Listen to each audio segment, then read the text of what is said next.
And Pope Francis made it a point to lift up people who had been overlooked or demeaned throughout the Church's long history. He was the first pontiff born outside of Europe and often traveled the world, reaching out to everyone he met. Well, joining us now is Father Orobator from Clara University. So thank you very much for joining us. I know it's a very tough day for Catholics all across the world. So what can you tell us about your interactions with Pope Francis and what did he mean to you? Pope Francis meant personally a lot to me. I had the privilege of meeting him 5 times at least.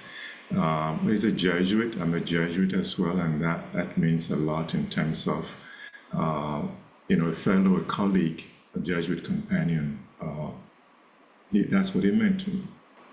And Pope Francis is notably the first pontiff born outside of Europe. Why was that so significant for Catholics all around the world?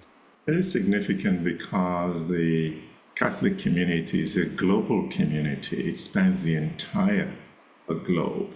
And so to have a pope who is representing not just what is traditionally being called the center in Europe, but actually the margins or what he calls the peripheries, that was pretty significant.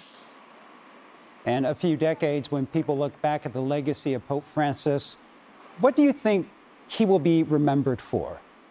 It's hard to pick one thing that Pope Francis will be remembered for, but I would just mention his commitment to the poorest and the most marginalized people, whether they came as migrants, for example, or poor, or victims of war.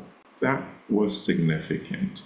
I could also mention his commitment to the integrity of our common home, the earth. He wrote a very significant letter called Laudato Si, calling our attention, our moral conscience, to assume the responsibility of caring for our earth, but also caring for people who inhabit this vulnerable planet. You said you had a chance to meet him 5 different times. What were each interactions like with him? Every time I was privileged to meet him, I met a man who was humble, a man who was very approachable, and who cared deeply about people. Okay, Father Orobator from Clara University, thank you very much for joining us.